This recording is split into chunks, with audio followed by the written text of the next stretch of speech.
are not a fucking victim, Well, you made a decision without me, and now you're trying to use it as an excuse to keep him from me. Wow. You know what? This half in, half out shit, it isn't working for me. He's not going with you. Yo, give me my son. No! I'll talk. But just know I'm gonna do whatever it takes to get my son, with or without you. What did you just say? You heard me. Get the fuck out of my house.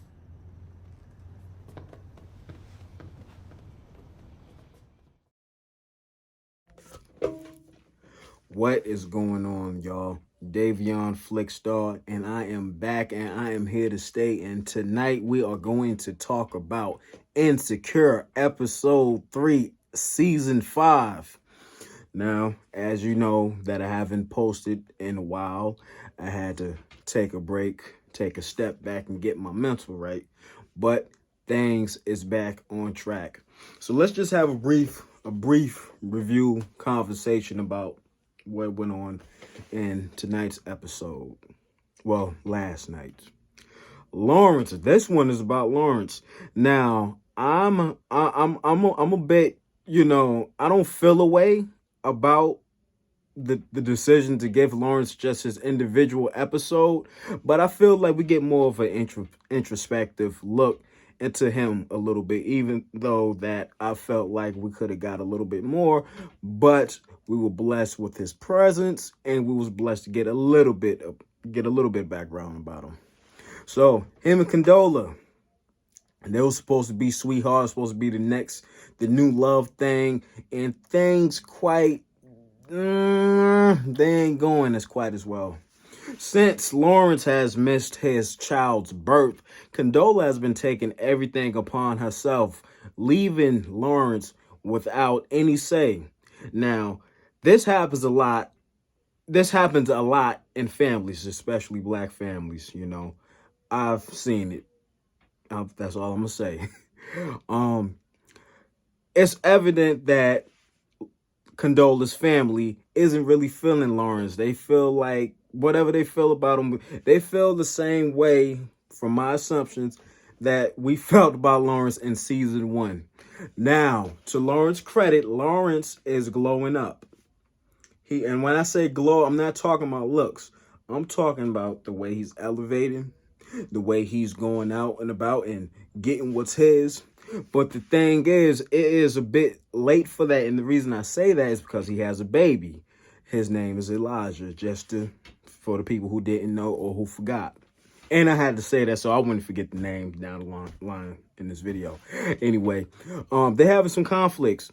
Condola does everything by herself. She takes it upon herself to do everything. The typical, I don't want to call it typical, but the typical, I don't need a man thing. Now, however, yes, Lawrence was in the wrong for not seeing his child be brought into this earth due to him working. Now, for some reason, and shout out to Keke Palmer. Shout out to Issa Rae for throwing Keke Palmer in there, because she made the show 10% better than it already is. It's already 100%, and it's just based off of one episode. I do feel like Condola could have at least lightened up a little bit. It is understandable. Women would never forget how you treated them or made them feel when they were pregnant. So it's understandable that she feels these kind of ways about Lawrence, being that he's irresponsible still. He shows up with such late notice, pulls punches at the last minute. And if you notice, if you are an Insecure fan, you would notice that some of Lawrence's old traits, his old habits, are spilling over into the next stage of his life, which is having children. It already spilled over into his love life. So now you have Lawrence and Condola. They show up to Derek's party. Shout out to Amanda Seales. And she killing that. She was killing that outfit. I forgot the outfit, but I know she was killing it. They have a celebration. They show up. Derek, his son, Elijah, is born. I'm sorry, I apologize. Not Elijah. Simone is celebrating his first birthday. And then who you got over there talking trash? You got Kel. Now, for some reason, if they decide to do a spinoff, I want to see Kel with her own show because she is the life of the party. She makes everything funny. She is the comic relief. And the thing that I like about Kelly is that she's the trope of having the big girl be the funniest out of the group is usually something that's been usually a cliche that's been practiced in Hollywood and entertainment business for over way too many years, many decades. Well, now I'm not gonna say that, maybe about 20, 30 years, whatever. Somehow her unique energy is what keeps them all together. It's never really a dull moment with Kels, so that's why I said I would love to see her on her own show. If there's any interviews out there with her, I am definitely going to be checking her out because I'm pretty sure she is a hell of a person in real life. Anyway, they have the party.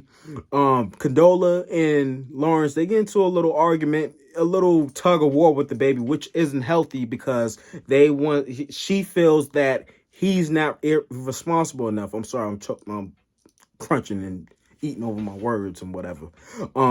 Lawrence feels away because he thinks himself that her family doesn't really like him. They feel like everything that I mentioned before, he's irresponsible and his family doesn't like him because of whatever X, Y, and Z.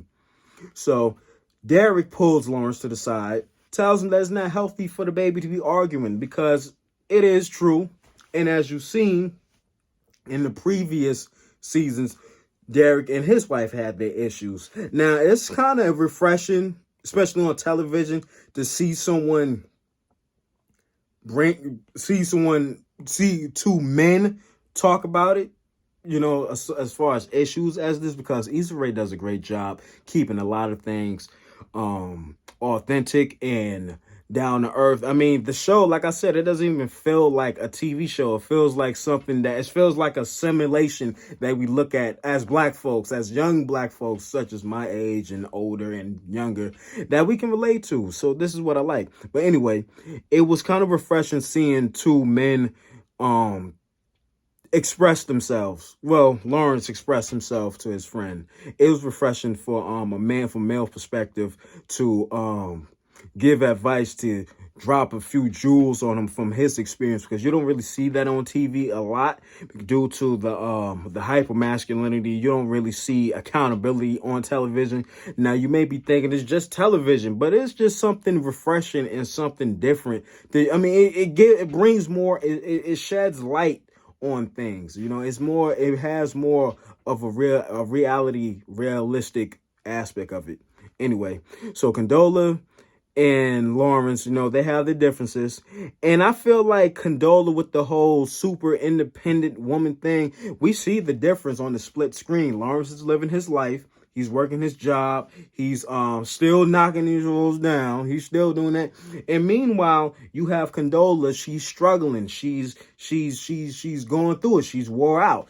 I wouldn't be surprised if she has postpartum. Now, I don't want to just go out there and just blurt that out. I don't want to just say that because obviously, for many reasons, I don't have really much to say. I'm not qualified to have that conversation. All I know is the aftermath. I don't know what goes on within the postpartum. So, anyway, Lawrence is living his life. Condola is living her life, I guess. I mean, she's raising a kid. And it's understandable why Condola would feel the way that she feels about Lawrence. I mean, like I said, all of his old habits, he's trying to grow up. He's trying the best that he can to be a good man. And we see it. We just need to see a little bit more effort. I mean, like, we got to get him there because he's not quite there yet. He's not there yet, but he will be. I have a feeling. I have a lot of hope for Lawrence. He just needs to learn how to accommodate his time better. So we get towards the end of the episode and they get into a big argument. Lawrence has a new place, has a baby crib, has everything that is needed. I mean, as far as co-parenting is concerned. Now,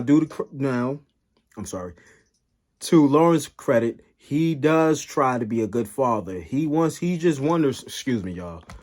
I gotta make sure this was. All right, y'all can hear me now.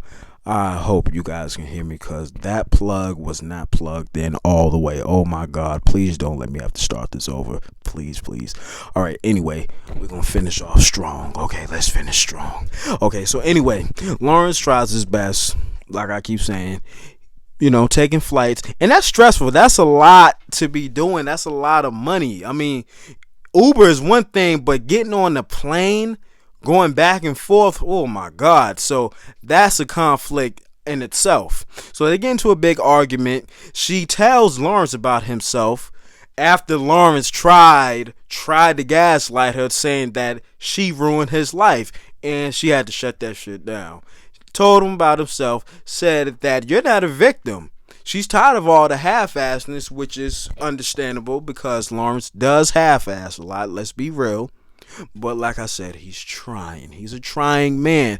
And I feel like we don't give Lawrence enough credit. I mean, yeah, this is one of those do you want a cookie moment, but let's just give him his flowers if he even deserves them, because this nigga be tripping. But he's trying. But it's time to start doing, Lawrence. So they're in the argument that they should go their separate ways. Lawrence expresses himself, says he's tired of being treated like the father who doesn't know what he's doing, which is understandable. But you have to remember, you have to be there on time and all the time for your kid, man. Even if you're co-parenting. And I like how it shed the light on these kind of situations, alongside with showing the growth of Lawrence, even though he's a bit childish still. He has some growing to do. I keep giving Lawrence the benefit of the doubt because most men don't even go that far. So we end the episode off. They go their separate ways, apparently, but they don't know how they're going to continue to do this. So is this co-parenting thing going to work, or is it going to keep getting worse, and is there going to be trauma inflicted?